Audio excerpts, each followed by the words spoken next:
അസ്സലാമലൈക്കും. കണ്ണൂർ ഗ്രാൻഡ്മ കുക്കിങ്ങിലേക്ക് എല്ലാവർക്കും സ്വാഗതം. ഞാനിന്ന് ഇവിടെ ഉണ്ടാക്കുന്നത് തക്കാളി റൈസാണ്, ടൊമാറ്റോ റൈസ്. അത് നമുക്ക് ടൈമില്ലെങ്കിലും പിന്നെ കറി വെക്കാനൊന്നും സാധനമൊന്നും ഇല്ലെങ്കിലൊക്കെ ഉണ്ടാക്കാൻ പറ്റിയ ഒരു റൈസാണ്. ലഞ്ചിന് വേണ്ടിയും ഡിന്നറിന് വേണ്ടിയും രണ്ടിനും ഉപയോഗിക്കാം. അതെങ്ങനെ ഉണ്ടാക്കാമെന്ന് നമുക്ക് നോക്കാം. ഒരു സ്റ്റവ് ഓണാക്കി അതിലേക്കൊരു പാത്രം വെച്ച് കൊടുക്കാം. പാത്രം ചൂടായിട്ടാകുമ്പോൾ അതിൽ ഒരു 3 ടേബിൾ സ്പൂണ് ഗീ ഒഴിച്ച് കൊടുക്കുന്നുണ്ട്.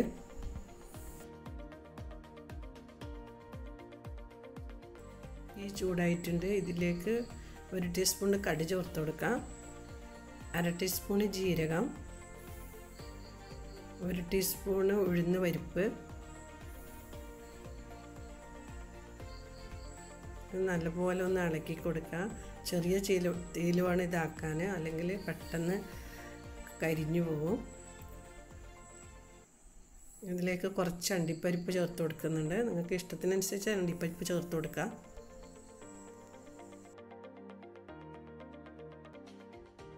കടുകും ജീരകമൊക്കെ മുഴുവനായി പൊട്ടിത്തീർന്നിട്ടുണ്ട്.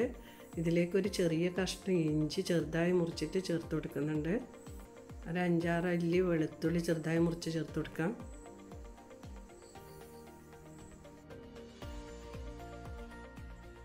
ഒന്ന് പച്ചമുളക് ചെറുതായി മുറിച്ചത് ചേർത്ത് കൊടുക്കുന്നുണ്ട്.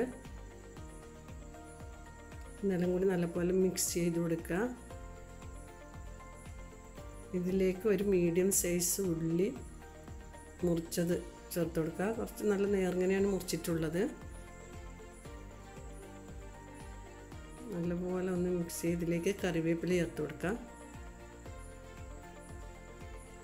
ഉള്ളി ചെറുങ്ങനെ ഒരു ബ്രൗൺ ആകുമ്പോൾ ഇതിലേക്ക് ഒരു മീഡിയം സൈസ് 3 തക്കാളി മുറിച്ച് ചേർത്ത് കൊടുക്കാം.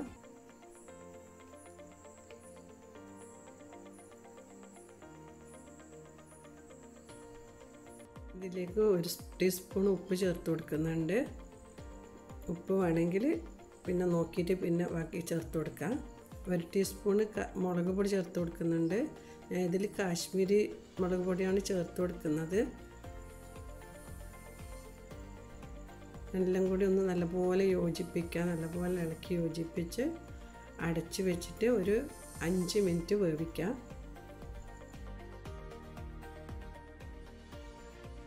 5 മിനിറ്റ് കഴിഞ്ഞിട്ടുണ്ട്. തുറന്ന് നോക്കാം. നല്ലപോലെ മസാലയൊക്കെ റെഡി ആയിട്ടുണ്ട്. തക്കാളിയൊക്കെ കംപ്ലീറ്റ് അടിഞ്ഞു വന്നിട്ടുണ്ട്. ഇതിലേക്ക് കഴുകി വെച്ച അരി ചേർത്ത് കൊടുക്കാം. ഞാൻ 2 കപ്പ് അരിയാണ് എടുത്തിട്ടുള്ളത്. ബിരിയാണി റൈസാണ് എടുത്തിട്ടുള്ളത്. നിങ്ങൾക്ക് വേണമെങ്കിൽ ഇത് പച്ചരി കൊണ്ട് ഉണ്ടാക്കാം.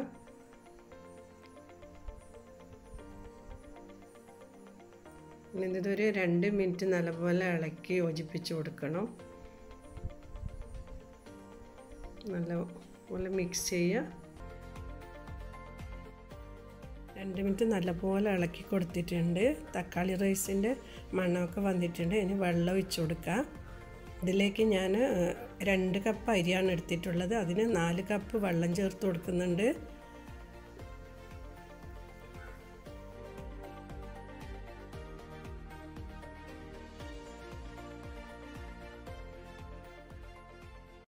ഉപ്പ് നോക്കാം. കുറച്ച് ഉപ്പ് വേണം.